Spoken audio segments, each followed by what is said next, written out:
હળકા ભેગા છે ને છૂટા પાડવું હો.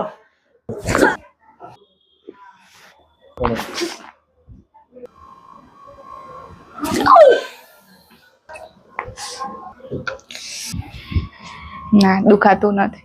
હે પાકું ને?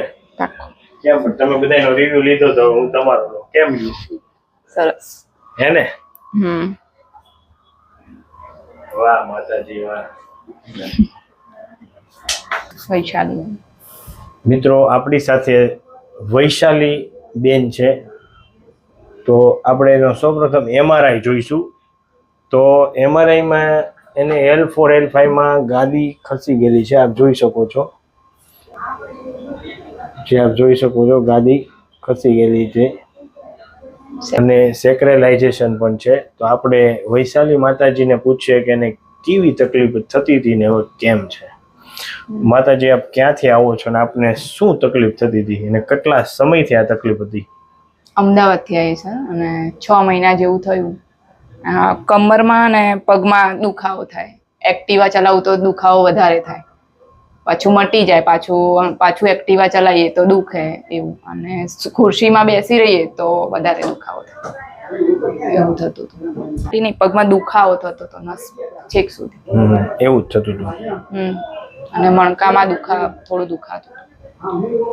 એકચ્યુઅલી તમને ગાદી થોડીક માઇનોર ખસી ગઈ હતી, એટલે કે દબાતી હતી એટલે બહાર આવી, એટલે તમને આખી નસ 60% દબાતી હતી, પણ આપણે ગાદીને બેસાડી દીધી અંદર, એટલે હવે તમને કઈ થાય છે?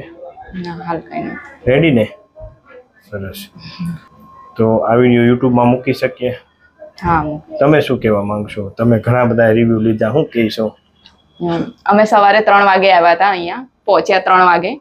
3 વાગે આવ્યા ત્યારે તો 20 નંબર તો મારા પહેલા આગળ આવી ગયા હતા, અને અમને ખબર નથી કે આવી રીતે નંબર લખાવાનો છે. પહેલા અમે બહાર જ બેઠા હતા, અને પછી બધા ઉપર સરે બધાને સુવા માટેની સગવડ પણ ઉપર બહુ સરસ કરેલી છે.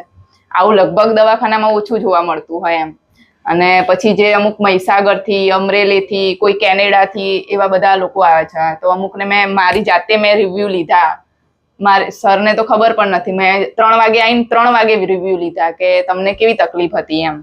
તો બધાએ કીધું કે અમે 6ઠ્ઠી વાર આવ્યા, 7મી વાર આવ્યા, પણ બધાને આરામ. કોઈને ઓપરેશન 3 લાખ રૂપિયા કીધું હોય, તો એવા બધા લોકોને પણ નજીવી સાહેબની ફી છે અને એવામાં મટી જાય છે, એટલે બહુ સારું સર. સર થેન્ક યુ, ખૂબ ખૂબ આભાર.